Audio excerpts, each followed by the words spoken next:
Muy buenos días, bienvenidos a la Cámara de Comercio de Madrid. Soy Elena Hernández, gerente del Club Cámara Madrid.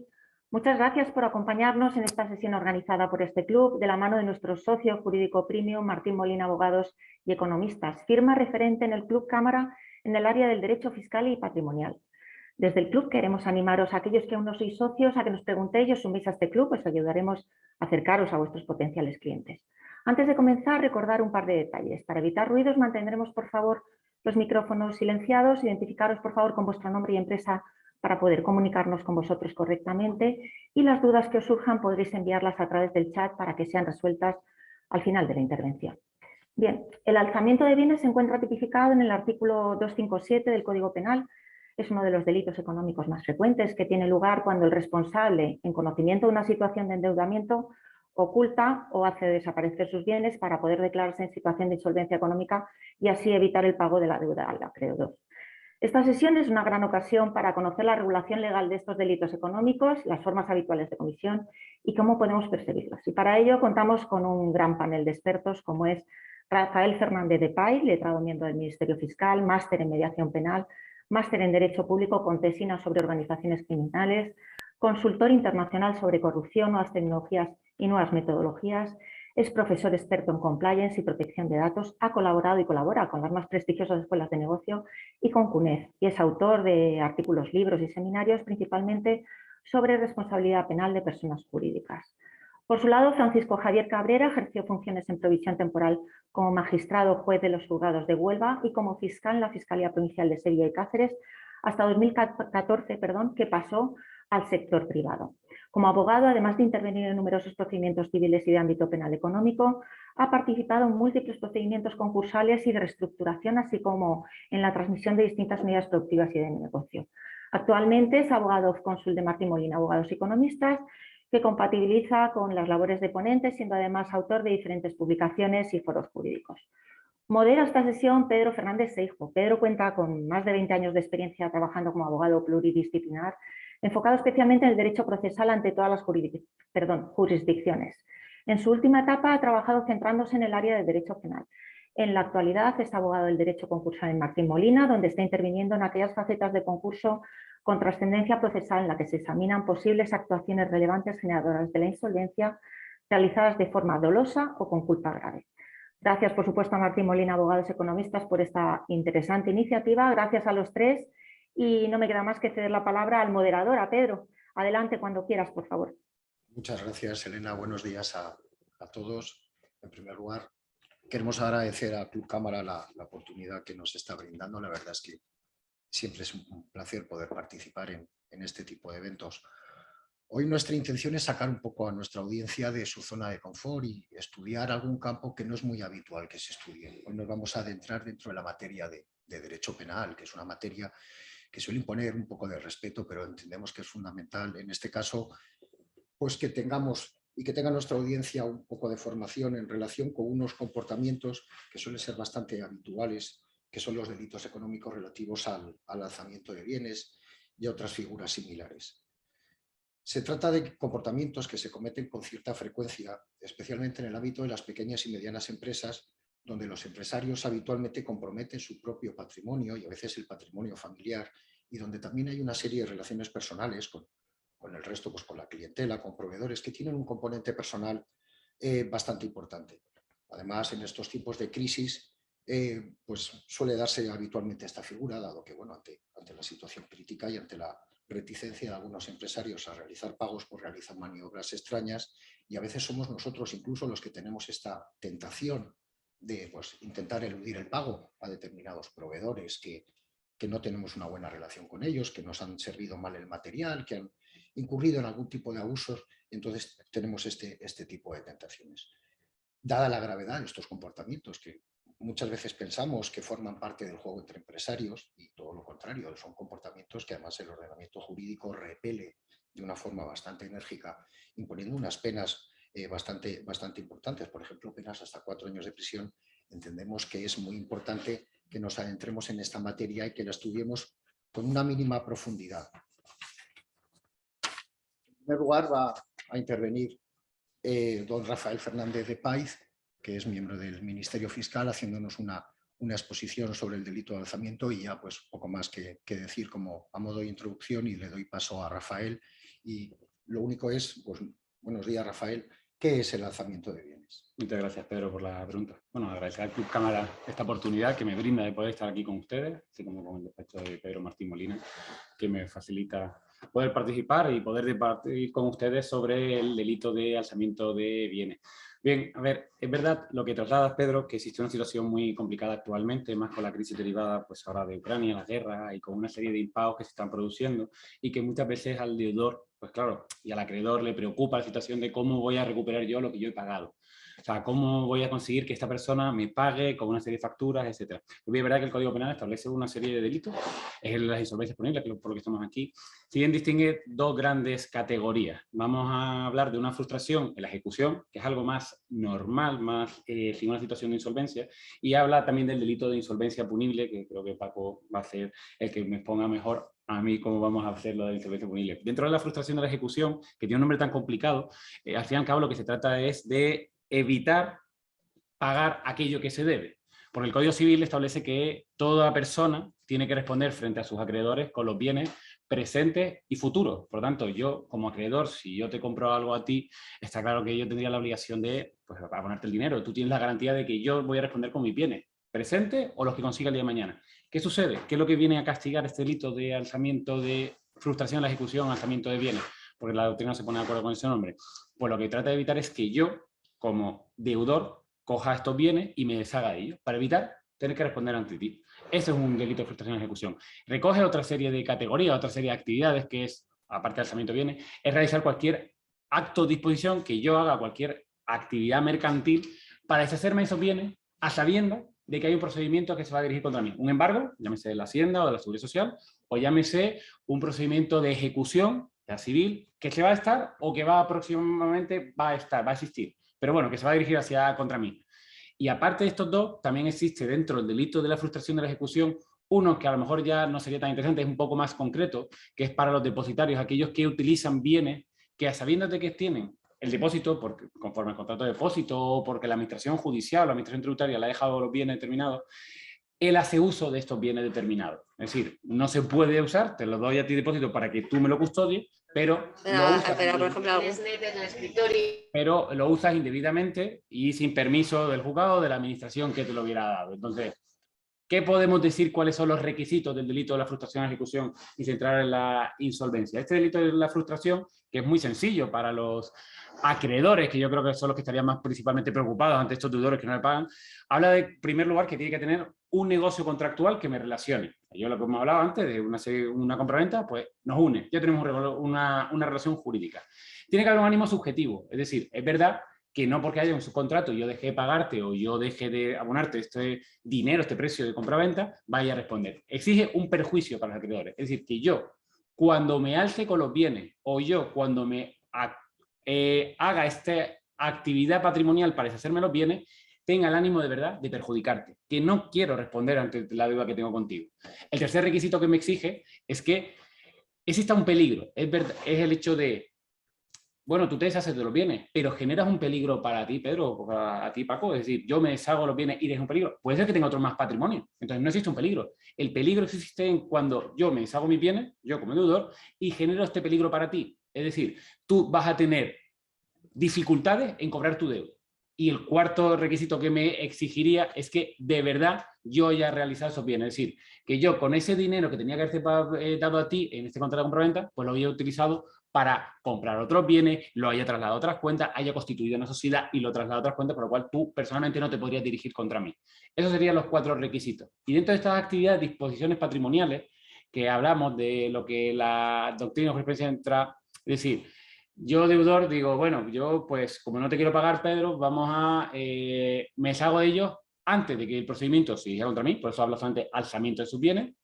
Segundo, puede ser que haya un procedimiento dirigido ya contra mí y aún así lo vendo, o incluso que haya ya una sentencia con una responsabilidad civil determinada y para evitar pagar la responsabilidad civil también hago esta actividad patrimonial y me deshago de los bienes. Por lo tanto, son cuatro requisitos y dentro de este último requisito creo que hablamos que es un tipo penal muy amplio, por lo cual permite al acreedor, ahora como garantía, dirigir esa acción penal contra él en cualquier situación cuando se vea peligrar el cobro de su deuda, siempre y cuando tenga la creencia o la certeza de que se está haciendo para perjudicarle. Yo creo que lo interesante aquí es el ánimo subjetivo que tiene este deudor / autor del delito. Tengo que tener la intención de hacerme el bien para perjudicarte. Si no es una situación, una contingencia económica, oye, esto no es delito. O sea, el derecho penal es la mínima interpretación penal, el último ratio, y no todos lo hacemos delito. Pero en este caso sí, cuando yo te quiero perjudicar a ti, es cuando ahí ya se puede criminalizar la situación.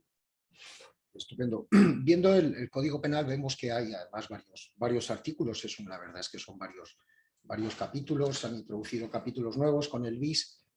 ¿Qué diferencia hay entre el delito de alzamiento de bienes y otros delitos parecidos, como por ejemplo la estafa o la malversación? Vale. A ver, dentro de la frustración, como hemos explicado, por lo menos la gran diferencia, o cuando existe una serie de confusiones o cuestiones, creo que con el que más guarda similitud podría ser con el delito de estafa. La estafa requiere un engaño, cosa que el del alzamiento de bienes, frustración de la ejecución, no lo requiere. Yo cometo estafa porque el claro ejemplo, que luego lo veremos, es cuando te compro a ti algo a sabiendas de que no te lo voy a pagar. Yo ya sé, antes, de que esta compraventa te voy a generar una disposición patrimonial errónea para ti, generado de un año. Yo te doy una sensación de solvencia. Tú me conoces a mí, yo soy empresario, bueno, Rafa seguro que me va a pagar. Pero yo cuando te compro a ti, en verdad mis cuentas estaban vacías y sabía que no te iba a pagar. Es decir, existe un engaño previo, cosa que en la solvencia punible no se exige. Exige que haya posteriormente ese desplazamiento patrimonial. Pero la diferencia entonces entre estafa y solvencia punible es principalmente el engaño. Y que la estafa se suele cometer es antes, y para no responder patrimonialmente, muchas veces lo que se hace es que se suma, además, en un concurso real de delitos, se suma además que me deshago de los bienes para poder responder contigo. Por lo cual entonces ya entramos con el delito de alzamiento de bienes. Existen otros delitos que guardan cierta similitud, por supuesto la insolvencia punible, donde yo creo que la principal diferencia, conforme a lo que podemos ver que son matices muy pequeños, es que es verdad que en el de frustración en la ejecución, que es el 257, habla en perjuicio de los acreedores. En cambio, en la insolvencia punible no hace falta un perjuicio para los acreedores, es directamente el que se coloque en una situación de insolvencia. A través de una serie de conductas, se consigue insolvencia, puede ser considerado delito. En cambio, con la frustración en la ejecución me pide perjuicio a los acreedores. Y, por ejemplo, con los delitos contra la hacienda pública, que también alguna vez hemos visto, hombre, el delito de hacienda pública tiene un concepto que es un delito especial, solamente lo puede cometer el obligado tributario, frente al delito de frustración de ejecución, que lo puede cometer cualquier persona que sea deudora frente a un acreedor. O el delito de malversación de caudales públicos. Es verdad que te hace falta un caudal público y una autoridad o funcionario público que cometa el delito, como te exige el 432 del Código Penal, por lo tanto, hace falta que el autor sea autoridad o funcionario público.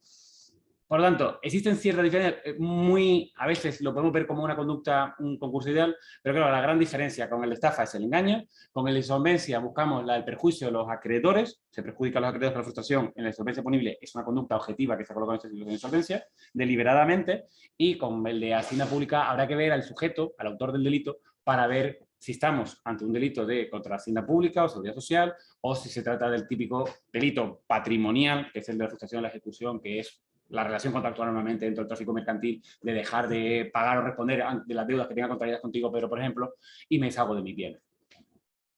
Y centrándonos un poco en las empresas, ¿qué sucede con las empresas y con los empresarios? ¿Puede ser cometido este delito de alzamiento por las empresas como tal? Sí, esto llama mucho la atención y yo creo que es una garantía para todos aquellos empresarios que nos vean y a la hora de poder acudir al ordenamiento jurídico en general. Es decir, cuando una persona, un acreedor que se ve perjudicado ante esta situación y teme que esa deuda, gran deuda, no se va a cobrar, acude como tiene que ser, la vía jurisdiccional para intentar resolver esta situación y ponerle fin. Como he dicho antes, claro, la vía penal es la última, es verdad que normalmente acudes a juicios monitorios, a juicios cambiarios tiene unas letras, pagarés, cheques, etcétera, o un ordinario, pero claro, cuando ya acudas a la vía penal es que ya la situación se ha puesto muy mal. Es verdad que la situación de este deudor es que ha sido criminalizada, ha tenido que ser con una conducta dolosa, como he explicado anteriormente, pero claro, ahora vemos que a partir del año 2010 se introdujo la responsabilidad penal de personas jurídicas. ¿Esto qué quiere decir? Que las empresas en determinadas ocasiones va a ser responsable penalmente aparte de la persona física que cometa el delito. Por lo tanto, yo como acreedor y como la persona que presenta la denuncia o que presenta la querella, voy a dirigir mi acción penal contra este deudor que no me paga. Pero normalmente este deudor es un administrador de hecho o derecho de la empresa. Por lo cual, ahora también reejercitaré mi acción penal, o el Ministerio Fiscal la ejercita, contra la empresa. Y responden penalmente los dos. Responderá el administrador de hecho o derecho y responderá la empresa. Por lo tanto, van a ser condenados dos personas muy probablemente. El administrador de hecho, que se ha deshecho sus bienes, que no quería pagar, y la empresa, porque ha permitido, conforme a su falta de organización, que este directivo incumpliera con sus obligaciones. Por lo tanto, se van a llevar una pena de prisión, por este caso una pena de prisión de 1 a 4 años, como has dicho, salvo que el deudor, bueno, sea la hacienda pública, puede subir a 6 años, una multa, y la persona jurídica se va a llevar la condena de otra multa, aparte de la responsabilidad civil que se le va a incluir a la persona física directamente y subsidiariamente a la empresa, y la empresa, si es condenada, también será responsable civil directa. Por lo tanto, yo como deudor, lo que me ha hecho el Código Penal es que me ha colocado en una situación de sí o sí, paga, porque es que te vas a encontrar, como se abra la vía penal, en una situación de multa, prisión, multa, responsabilidad civil, y que va a ser muy difícil que pueda salir libre de todo ello. Por lo tanto, suponen una cierta garantía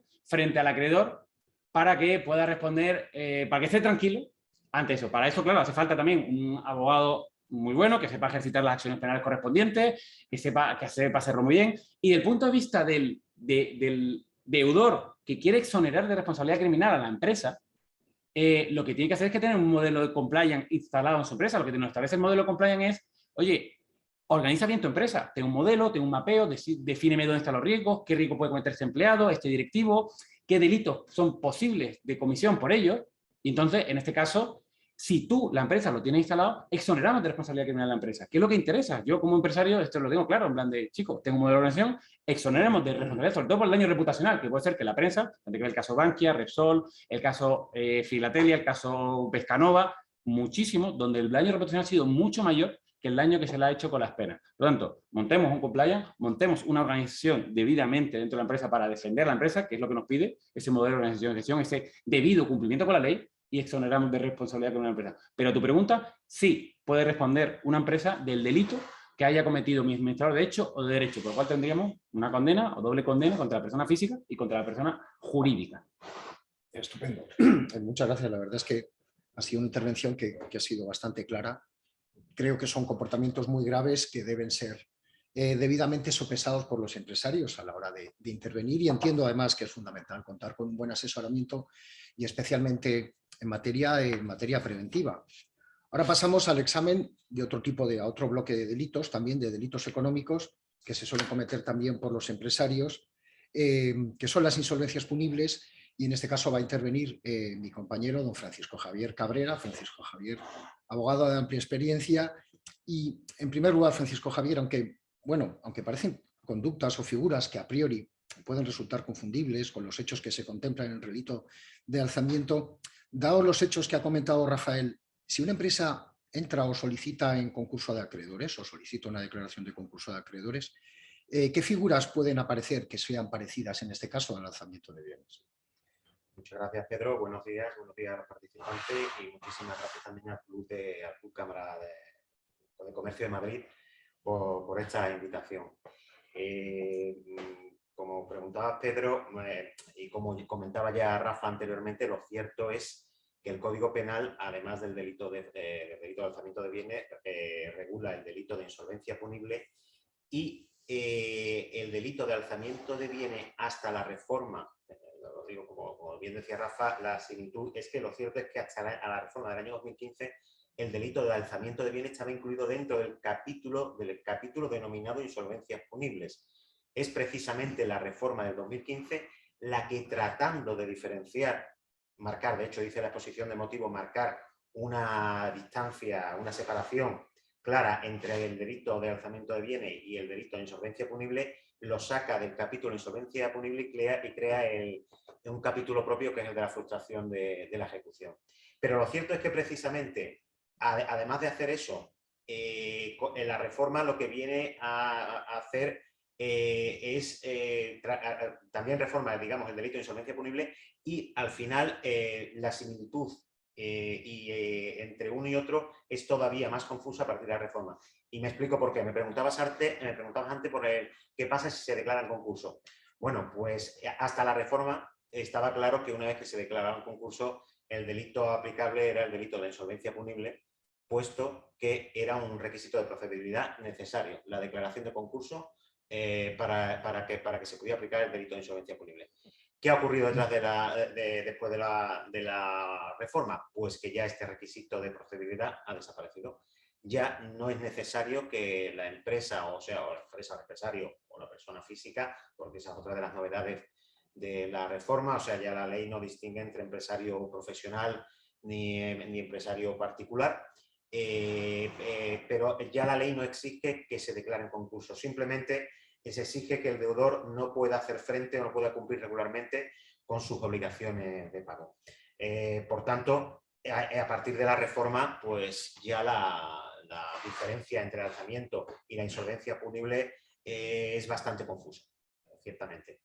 Pero bueno, empezando por el principio, ¿qué entendemos por insolvencia punible? Bueno, pues sí, por insolvencia, hemos dicho antes, que es cuando el deudor deja de cumplir regularmente con sus obligaciones, pues la insolvencia punible la comete aquel deudor que, estando en esta situación, comienza a realizar actos fraudulentos para perjudicar los intereses de sus acreedores.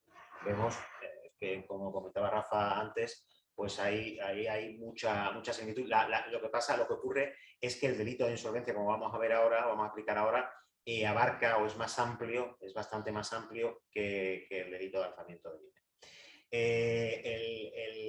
¿Cuáles son estos actos fraudulentos que puede cometer el deudor? Pues son los que se regulan en los artículos 259 a 261 bis del Código Penal.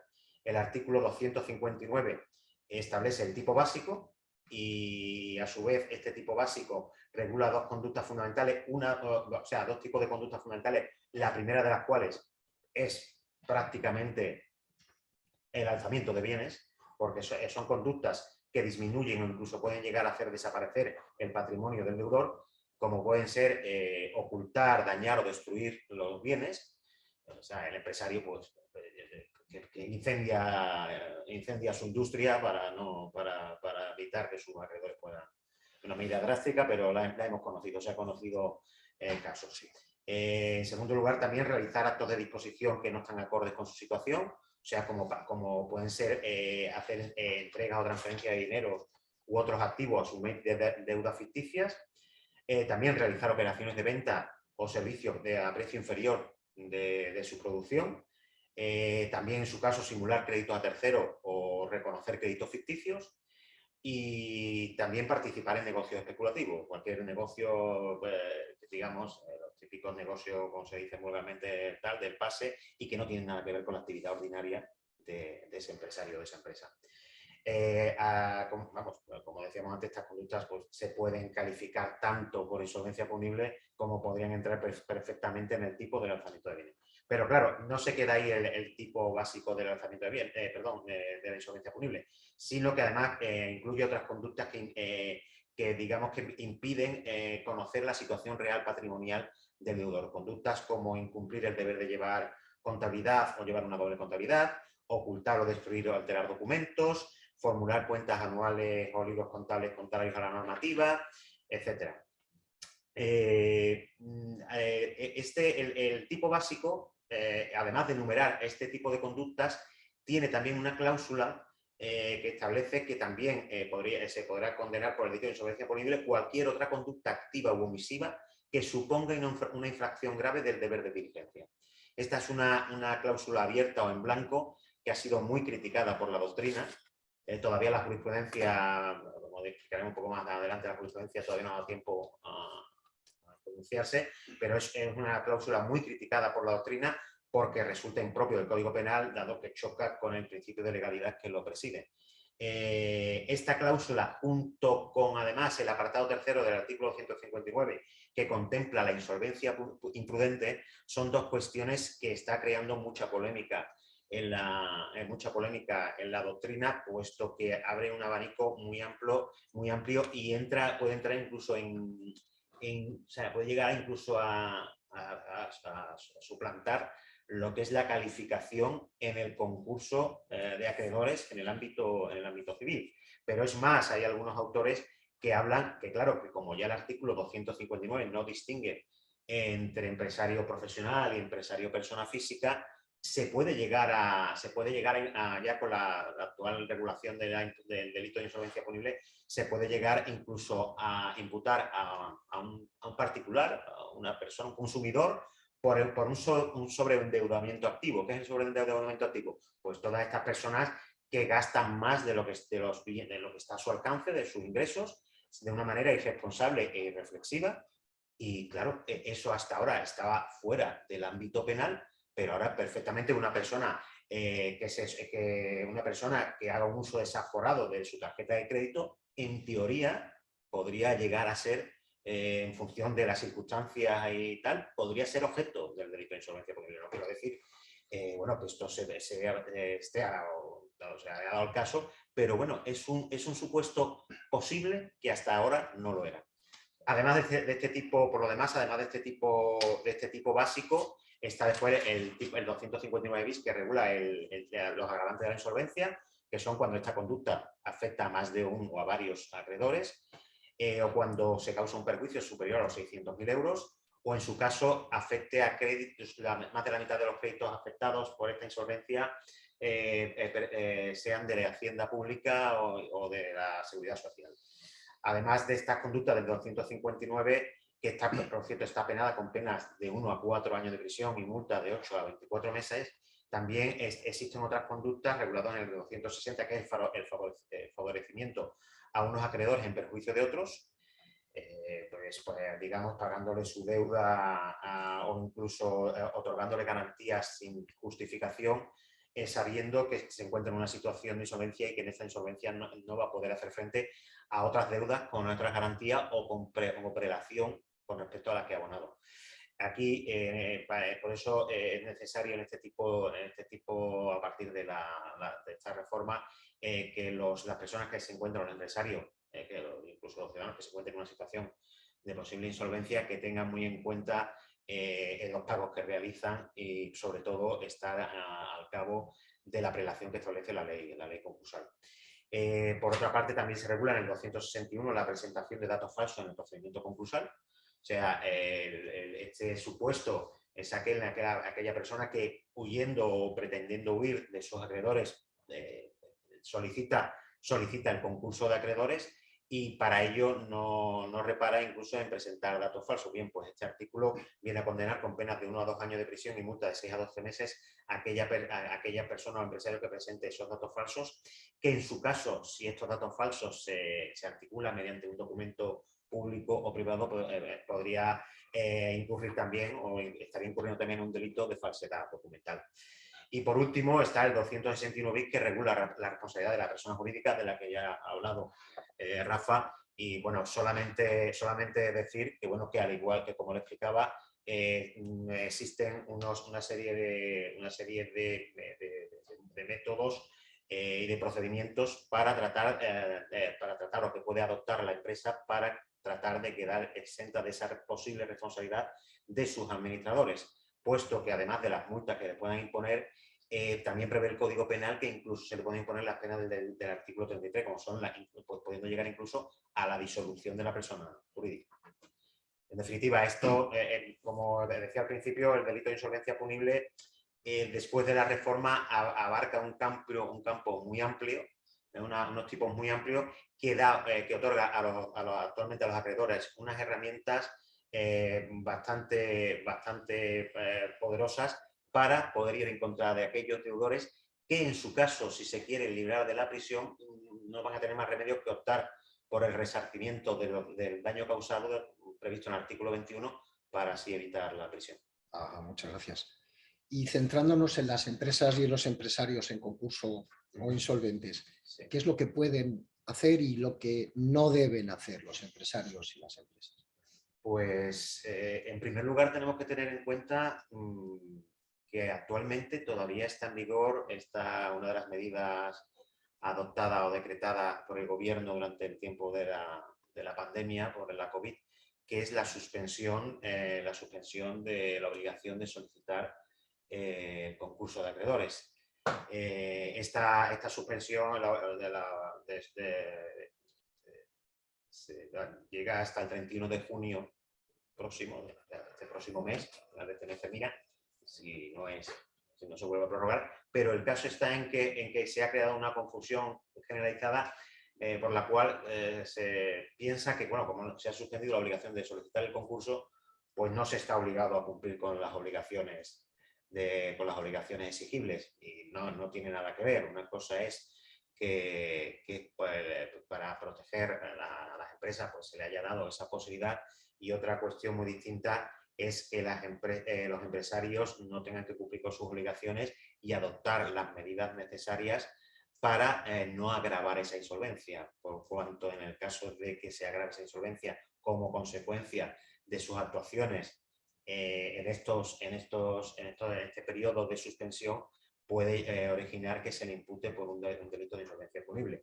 ¿Y qué pueden hacer? Pues, como venimos exponiendo, lo que pueden hacer es no realizar más actividades que no sean las ordinarias de su actividad propia empresarial, y en el caso de que lleve, además de no anticipar o satisfacer hacer unos pagos a unos acreedores con anticipación a otros, porque como hemos visto uno de los delitos previstos, o otorgar unas garantías también a unos acreedores en perjuicio de otros.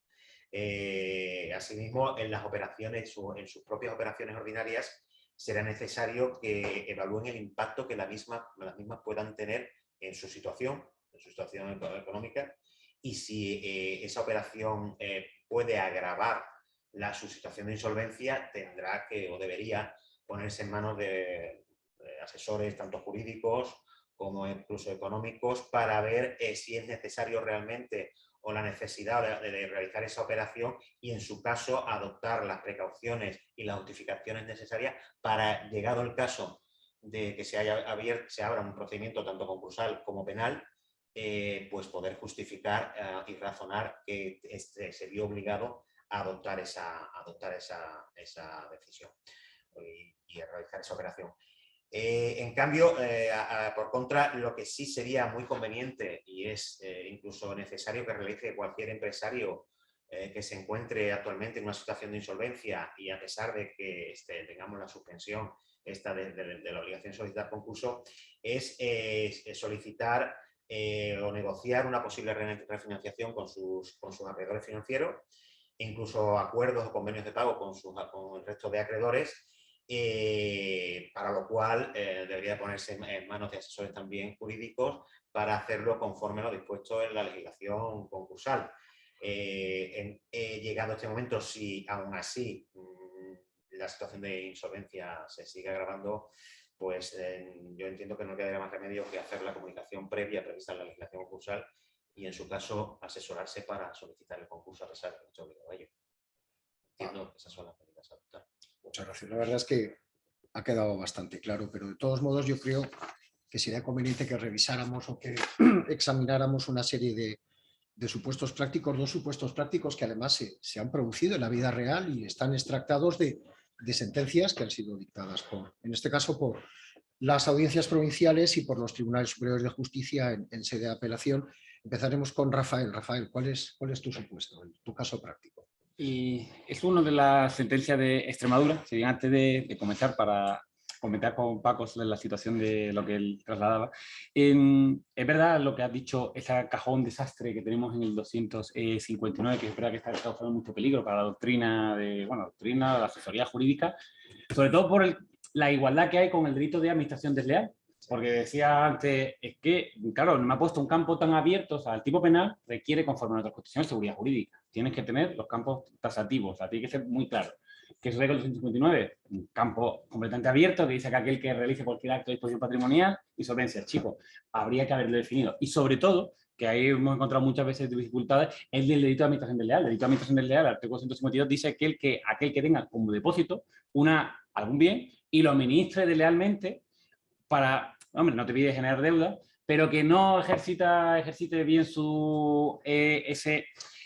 esa administración de ese bien. Entonces, claro, hay un choque frontal de dónde encaja uno, administración desleal, dónde esto, por lo cual la reforma que tú decías, Paco, de Se ha hecho para intentar mejorar, pero a veces ha llegado a confusión. Ya deja un tipo penal tan abierto con el 259 que tenemos difícil encaje con lo que teníamos antes y que creo que ya tenía respuesta penal y que, pues oye, que se ha excedido el legislador, como muchas veces hace, que parece que el derecho penal lo tiene que resolver todo, que es matar moscas a cañonazo, y teníamos un tipo penal específico y creo que teníamos respuesta para ello. Entonces, bueno, haberlo metido ahí dentro de la insolvencia punible, esa administración, falta de diligencia al empresario, pues bueno. En fin, dicho esto, y por esto lo uno con la sentencia, hay una sentencia que es que me llamó mucha atención, que es una sentencia de Extremadura, el TSJ de Extremadura, la 406/2021, que tiene dos delitos. Lo que me preguntabas antes de qué diferencias había, el delito de estafa y el delito de alzamiento de bienes. Como comentaba antes, claro, la estafa normalmente suele ser ex ante, se suele cometer antes del delito de alzamiento de bienes. Es un caso muy común, es una persona que se llama la estafa del nazareno, o el timo del nazareno. Entonces, es muy típico el hecho de comprarle a un proveedor determinados elementos, en este caso se trataba de una serie de quesos, con una apariencia de solvencia. Yo te compro una partida de quesos, pongamos 200 kilos de queso y te los pago. Y es verdad que hasta se está recogida la sentencia. Tú, como empresario, dices, hombre, este hombre me paga, qué bien, como empresario, responde, tal cual, te pide una segunda remesa. Esa segunda remesa, yo ya sé que no te voy a pagar. Yo ya como deudor sabía, y así está mostrado en la sentencia, que no tenía interés en pagarte. Pero tú todavía habías fiado ya de mí, porque yo anteriormente había respondido perfectamente contigo. Entonces, bueno, pues chico, no te pago. Tú te empiezas a preocupar. Dices, oye, ¿por qué no me pagas?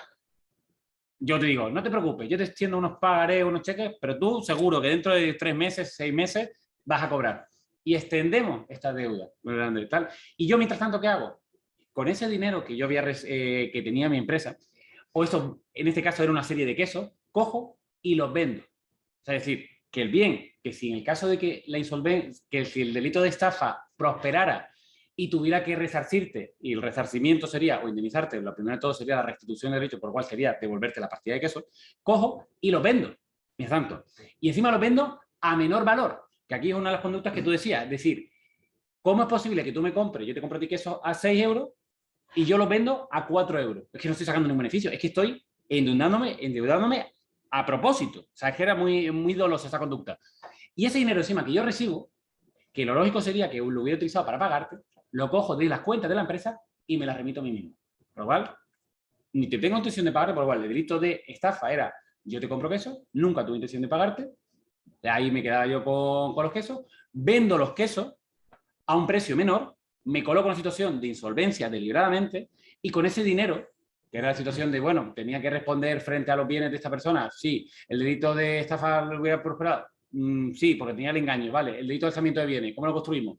Construimos el hecho de, esta persona tenía una serie de dinero por la venta de los quesos, por más o por menos, en este caso por menos, del dinero que lo había comprado, y en vez de quedárselo para intentar pagar al propio proveedor de los quesos, que eras tú, en este caso, bueno, que no eres tú, Pedro, pero bueno, que te voy a cogerlo. Que te estoy siempre personalizando, yo creo que es para que quede más claro a los compañeros que están al otro lado de la pantalla. En vez de quedarme con ese dinero para pagarte, cojo y sacan extracciones. En el juicio el hombre dice que es para pagar salario y no demostró nunca qué salario pagó con casi los 30.000, 40.000 euros que sacó de esa venta de queso. No queda demostrado. Entonces, claro, la situación se produce la estafa, el engaño, nunca tuve intención de pagarte, y el alzamiento de bienes, porque yo tenía un dinero y que tenía que estar destinado para pagarte, o por lo menos intentarlo, para no perjudicar tu derecho como acreedor, lo cojo y lo extraje de mi cuenta de la empresa y me lo destiné a mí. No se sabe dónde ese dinero se desapareció, esa empresa quebró definitivamente, pero nunca se supo dónde estaba ese dinero. Por tanto, se le condena a este administrador, se le condena a 1 año de prisión por el delito de estafa, a una multa de, si no recuerdo mal, de 12 meses con una cuota diaria de 10 euros, y aparte por el delito de alzamiento de bienes, se le condena a otro año de prisión y a otra multa. Por tanto, es muy curioso porque es un claro ejemplo del timo de te doy la sensación de solvencia para luego no responder, y además ahí puede terminar un delito, que es el delito de estafa. Pero claro, si luego coges tu dinero y te deshaces de él para evitar responder, porque claro, tú dices, bueno, pues yo abro la vía civil y, oye, un monitorio, como se abría en este caso, págame la deuda que tengas. Un monitorio, yo te extiendo un cheque, vamos con otro monitorio, hasta que ya está claro que yo no te voy a responder. Entonces, bueno, pues vía civil. ¿Dónde se abre la vía penal? En que tú te das cuenta que yo, mi dinero, que yo tenía de haber vendido esos quesos, nunca lo quise, no lo podía haber destinado para ti o para pagar otro tipo de créditos, otro tipo de lo que pide la jurisprudencia es, hombre, si tienes un patrimonio y lo destinas a pagar otras deudas, bueno, pues a lo mejor no tienes la sensación de alzamiento de bienes, sino que tenías el delito de solamente estafa, pero querías pagar deudas, pero cuando no lo destinas ni a pagar deudas, como en este caso, sino solamente para tu propio beneficio, fuera. Y esto lo hilo con una serie de ideas de qué pasa con la persona que se concierta. Pongamos ahora mismo el tipo que compró los quesos. A él le extrañaba que lo compraba a menor precio. Pero bueno, quedó demostrado en el juicio que él no sabía nada de los impagos que estaba produciendo. Porque muchas veces lo que sucede, nos plantean, es si una persona sabe, conocedora de que el deudor tiene una cuestión pendiente, se concierta con él para comprarle estos productos, en plan de los quesos, puede responder penalmente. Es decir, tú, como que las has comprado, me has comprado menos quesos, por segunda partida, dice, a ver, tú lo has comprado 9, me lo estás vendiendo 6. Esto seguro que hay algo extraño, pero no quiero saber nada, pero bueno, lo compro. Oye, el derecho penal puede ir contra ti, te va a ir como cooperador necesario. Entonces, cuidado, navegante, que a veces hay muchos empresarios que dicen, bueno, pues yo le echo una mano a mi compañero, a mi compadre, tal, le compro las cosas y así ayudo y vas a ver tú cómo se evita esa deuda. Bueno, pero que sepas que tú como deudor, que te has confabulado con ese deudor principal, vas a responder penalmente. Para eso está la figura de cooperador necesario. O el avalista. El avalista, hombre, si tú eres un deudor y tienes un aval, no responderá, ¿verdad que responde aval? Pero si el avalista sabe que el procedimiento se va a ejercitar contra él a raíz de que el deudor principal no tiene dinero y el avalista empieza a deshacerse de los bienes, también la jurisprudencia nos dice, es que se puede dirigir el delito de insolvencia punible contra ti, de frustración a la función. Tú habías respondido cuando firmaste el contrato que ibas a ser avalista con determinados bienes, muebles o inmuebles, pero no has respondido. O sea, estás deshecho de tus bienes, por lo cual, cuidado con aquellos también empresarios que aparecen como avalistas, que sepan que el derecho penal no se queda solamente con el deudor, sino que puede ir con aquel que se confabule o con el propio avalista o fiador que pueda responder. Por lo tanto, el delito de frustración de la ejecución puede abarcar a más personas más allá del principal deudor y te puede llevar por delante a fiadores, avalistas, a las personas que concierten con ellos determinadas conductas para favorecer ese delito, ¿verdad? Y aparte ya lo de la persona jurídica que habíamos hablado antes de la empresa. Por lo tanto, esa sentencia, la que mencionaba, la 406/2021, creo que es muy bueno porque distingue perfectamente el delito de estafa, el delito de alzamiento de bienes, y que para abogados o una asesoría jurídica creo que es muy bueno tener la mano para saber que el derecho penal no queda presente con el delito de estafa o queda con el alzamiento de bienes, sino que como amenaza legal, claro, no es lo mismo ir con dos delitos como con un delito y con una serie de multas, y además que podía, ambos delitos, tanto el de estafa como el alzamiento de bienes, permite ejercitar la acción penal contra la empresa. Por lo cual la empresa, que es verdad que no se ejercitó por olvido u omisión, podía haber respondido penalmente, por lo cual encima podía haber caído una multa o las otras penas que establecía Paco de disolución, inhabilitación para recibir ayuda, etcétera, y hubiera sido muy costoso responder penalmente y civilmente como responsabilidad civil derivada de ese delito ante esta situación. Oye, pues la verdad es que es un supuesto muy, muy ilustrativo. Vamos a ver el de Francisco Javier, que seguramente también será un supuesto que también será bastante relevante. Muchas gracias, Pedro. Vamos, yo la sentencia que traigo es una sentencia del Tribunal Superior de Justicia de Asturias para poner de manifiesto, como bien decía antes Rafa, la relevancia que ha tenido la reforma, ya comenté al principio también cuando hablaba del delito de insolvencia punible, la relevancia que ha tenido la reforma del delito de insolvencia punible por la Ley Orgánica 1/2015. Esta sentencia del Tribunal Superior de Justicia viene a anular, a casar parcialmente o anular una sentencia a su vez de la Audiencia Provincial de Asturias, por la que se condenaba por un delito de insolvencia punible del artículo 259 tras la reforma del año 2015, unos hechos que eran anteriores a la reforma. O sea, esa sentencia de la Audiencia Provincial de Asturias razona que la aplicación del artículo de insolvencia punible tras la reforma le era más favorable a las acusadas. Pongo muy brevemente los hechos enjuiciados. Los hechos enjuiciados son tres acusadas: Rita, que es la madre, como autora, y Mariluz y Fermina como cooperadores necesarias, como bien decía antes Rafa. Rita tenía una farmacia y durante un periodo comprendido entre el año 2008 y 2014 comienza a endeudarse de una manera progresiva con su principal proveedor de productos farmacéuticos, que es Cofas, alcanzando dicha deuda una suma superior a los 2 millones de euros en el año 2014, en el año en el que Cofas se lo reclama judicialmente.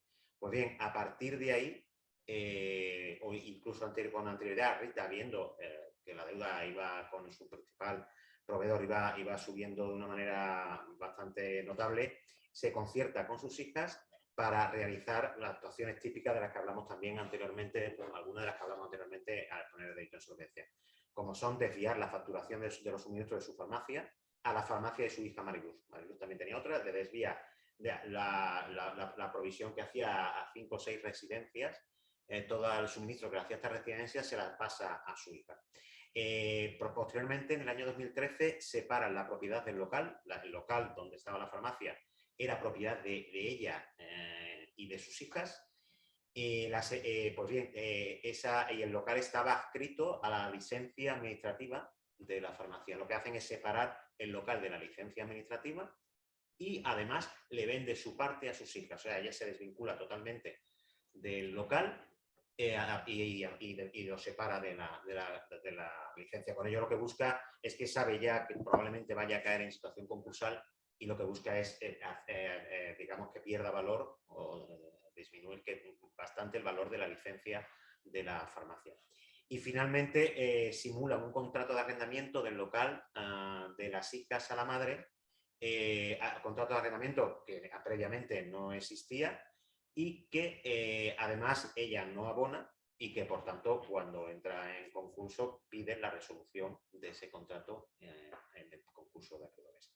Pues bien, ante estos hechos la Audiencia Provincial condenó por un delito de insolvencia punible, pero si bien, claro, estos hechos ocurren, como vemos, ocurren con carácter previo a estar en situación concursal, o sea, no le era aplicable del todo el delito de insolvencia punible previo, pero la cuestión no es esa, la cuestión es que la Audiencia Provincial consideraba que como había un concurso, varios delitos, además de la insolvencia punible, y todos los hechos cometidos cabían o caben en la insolvencia punible tras la reforma del 2015, pues lo razona de esa manera y considera que es más favorable y por tanto le aplica el delito de insolvencia punible actualmente vigente.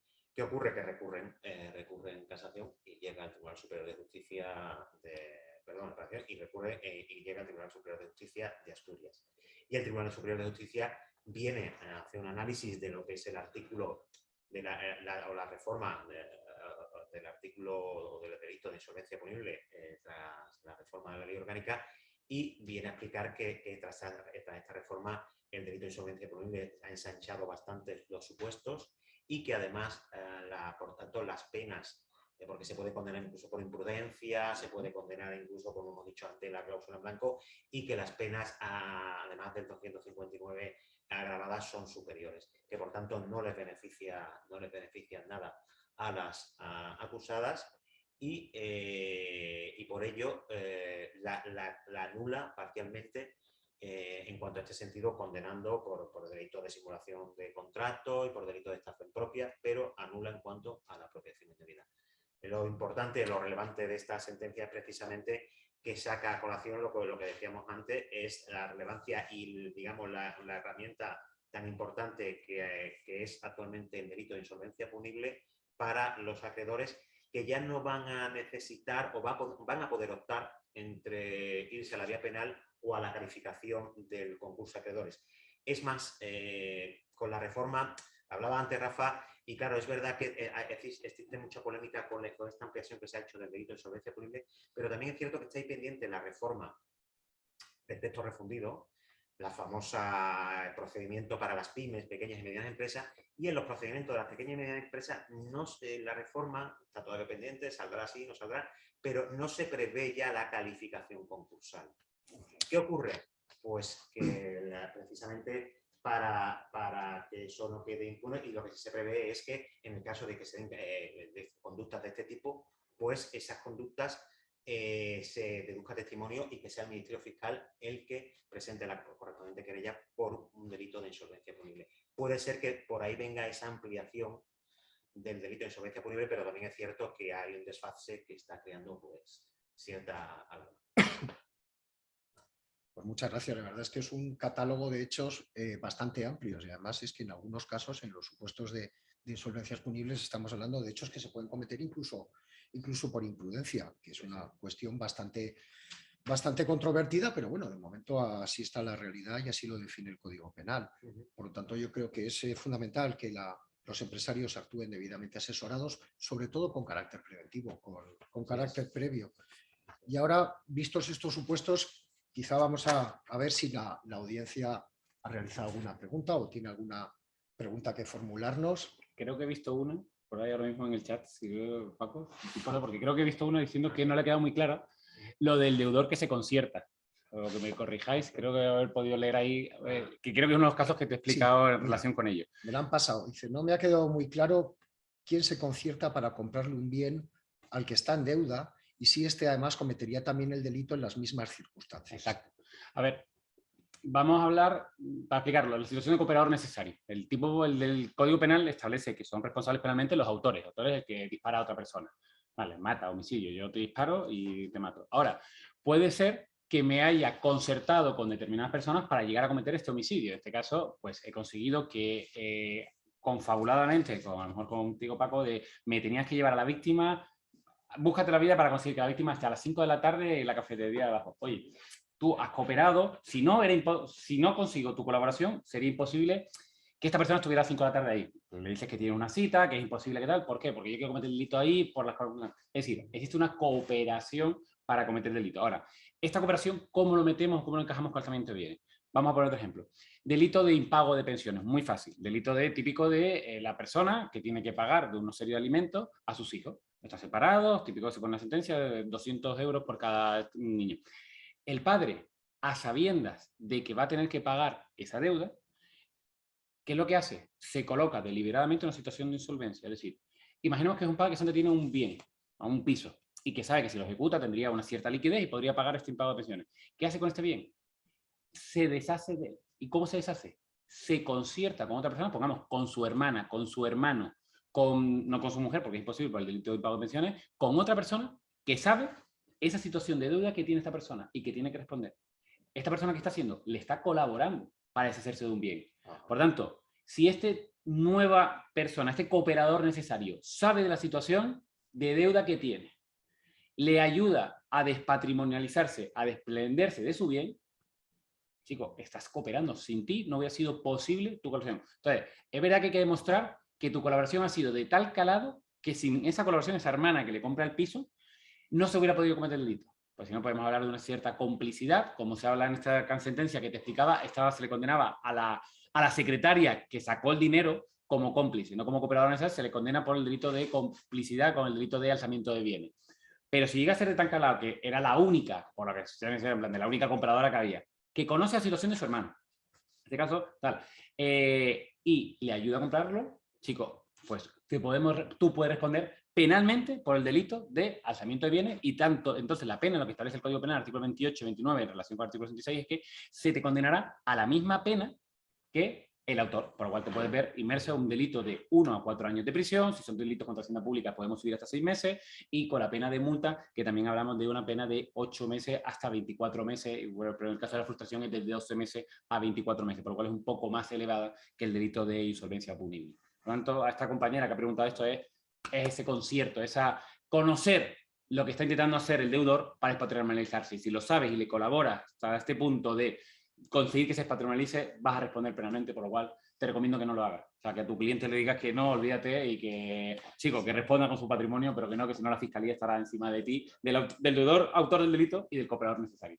Yo solo decir que precisamente la sentencia esta que comentaba de la farmacia, o sea, se ve claramente porque es Rita con sus hijas y sobre todo con Mariluz, en primer lugar, después para la venta de la casa, del local, digamos, no de la casa, perdón, del local, pero en relación digamos, a desplazar, a descapitalizar su farmacia cuando le pasa los proveedores, digamos, el suministro a las 5 residencias, se lo pasa a su hija Mariluz, que tiene otra farmacia, eso es un típico cooperador necesario para cometer el delito, en este caso de insolvencia. Sí, yo aquí tengo una duda personal, porque en el concurso de acreedores, en la pieza de calificación, cuando el concurso se puede declarar culpable, se analizan una serie de comportamientos y esos comportamientos prácticamente han sido llevados al Código Penal, a las insolvencias punibles, digamos casi de forma literal. ¿Cuándo estamos ante una culpabilidad exclusivamente civil en materia de concurso y cuándo estamos en el ámbito del delito, que es lo relevante? Cuando ese comportamiento da ese paso más para convertirse en delito. muy buena pregunta, Pedro, y precisamente por eso comentaba antes lo que se le criticaba o se criticaba por parte de la doctrina en relación a esta cláusula abierta contemplada en el delito de insolvencia punible y también en la comisión imprudente. O sea, es verdad que con ello se produce prácticamente un solapamiento entre lo que el delito de insolvencia punible y las causas contempladas en el artículo 443 del texto refundido de la ley concursal para la calificación del concurso como culpable. Evidentemente, ahora mismo una cosa no vincula a la otra porque ya así lo dice la ley concursal y lo dice también el Código Penal. No vincula a la jurisdicción penal, no vincula a la civil, ni siquiera en relación a los hechos probados. O sea, no existe una vinculación, pero sí que es cierto que existe ese solapamiento y que no hay una distinción. O sea, puede haber una condena perfectamente por concurso culpable, precisamente, por ejemplo, en este caso del ejemplo que yo ponía, de Rita por la despatrimonialización de su farmacia. En el concurso de acreedores se le puede calificar como culpable y a la vez tener ya a partir del año 2015 una condena por insolvencia punible. Como decía antes, hombre, la única posible explicación que podemos dar con respecto a las pymes y a los pequeños y medianos empresarios es la reforma pendiente que tenemos del concurso de acreedores, donde al parecer se quiere sacar la calificación o se quiere hacer desaparecer la calificación de su procedimiento y, por tanto, claro, dejarlo solo en el ámbito penal. Evidentemente, si eso es así, a las pequeñas y medianas empresas ya la calificación penal, la calificación concursal no le afectaría y solamente se le podría ir por la vía penal. Me ha pasado una pregunta. ¿Se puede solicitar la condena de un particular que no sea empresario en un delito de insolvencia punible? Sí, por supuesto, lo decía antes, a partir de la reforma de 2015, ya el delito de insolvencia punible no distingue, o sea, se puede ir contra un empresario o persona física, contra un administrador de hecho o de derecho de una empresa jurídica y contra un particular, contra un autónomo y contra un particular que no sea ni empresario y sea un mero ciudadano y un consumidor. Como decía antes, en principio es imposible imputar por un sobreendeudamiento activo, o sea, endeudarse de una manera totalmente irresponsable y represiva. Así es. A continuación de lo que tú decías, Paco, creo el ejemplo que he puesto, es decir, que a lo mejor siempre hablamos de empresarios, pero también nos preocupa la situación de familia. El delito de impago de pensiones, estamos hablando de personas normales, que no tiene que ser empresario, hasta un funcionario público. Y cuando yo, como persona, que a lo mejor tal vez va por ahí más la pregunta, bueno, sin ningún tipo de negocio, cojo y sé que tengo que responder ante mis hijos de un derecho de alimento, que tengo que pagarles los alimentos, cojo mi patrimonio y me deshago de él, constituyo una sociedad, lo saco ahí, o constituyo hago una serie de negocios jurídicos y lo traslado. Para eso está el delito entonces de frustración de la ejecución, el primero de todos, el 27, que establece que aquel que se alce con sus bienes en perjuicio de sus acreedores. No me pide que sea un empresario, me dice cualquier persona que se alce con sus bienes, es decir, que se deshaga, que los venda, que los oculte en perjuicio de sus acreedores. Tu acreedor era, en este caso, era tu hijo, el representante de la madre o el padre, los progenitores, y cojo mis bienes, que era ese bien o esas cuentas, y las he deshecho, las he ocultado. Si tienes ese perjuicio a los acreedores, el elemento subjetivo aquí es esencial, cometes el delito, por lo cual no es el sujeto activo si es empresario o no empresario, como dice Paco, da igual, nos vale ya cualquier particular. Chicos, si ya hablamos más de insolvencia, más esa situación de insolvencia previsible o qué tal, que es la que establece la ley concursal, como bien dice Paco, el artículo del 2, el 4, 452, 44, ¿vale? Pero cuando se trata de particular, por lo tanto, cuidado, que es que no estamos hablando de que es un delito económico, pero no tenemos que relacionarlo con que tiene que ser el autor un empresario. Es que puede cometerlo cualquier persona. Al igual que el delito contra Hacienda Pública te dice que tiene que ser el obligado tributario, el IRPF, sobre eso ya está obligado, en el delito de insolvencia punible, frustración de la ejecución, cualquier persona puede cometerlo. Por lo tanto, es cuidado con deshaceros de un patrimonio para perjudicar pagar a ese acreedor que tenéis. Es que estáis concurriendo a un delito. Entonces, cuidado, que no es solamente, oye, yo no soy empresario, no lo voy a cometer. No, no. Tú, aunque seas una persona no empresaria, puedes cometer el delito de alzamiento de bienes. Pues desgraciadamente se nos ha terminado el tiempo. La verdad es que ha sido una exposición bastante clara. Lo que quisiera hacer es, sobre todo, agradecer a los ponentes que habéis intervenido. La verdad es que ha sido muy ameno. Son temas que yo, el derecho penal en estos aspectos, al ser la la reforma nueva de 2015 no controló demasiado. Para mí ha sido bastante ilustrativo y nada, solamente pues me gustaría bueno, dar paso para poder cerrar ya esta reunión y poco más que decir por nuestra parte. La verdad es que ha sido muy interesante. Creo que la sesión daría para toda la mañana. Muchísimas gracias a Martín Molina, abogados y economistas, Pedro, Francisco Javier, Rafael. Un placer escucharos. Muy aclaratoria la sesión. Muchísimas gracias a todos los asistentes por acompañarnos. Seguiremos trabajando desde el club para poder ofreceros soluciones y contenidos de valor enfocados siempre a mejorar la competitividad. Recordaros que la grabación de esta sesión va a ser subida a nuestro canal de YouTube. Os enviaremos el enlace para que podáis consultarla de nuevo, incluso compartirla. Y una vez más, animaros a formar parte del club para pues, trabajar con vosotros y poder aportar conocimiento y valor al resto de empresas. Y nada más, damos por finalizada esta interesante sesión. Gracias de nuevo y hasta pronto. Muchas gracias. Muchas gracias. Gracias.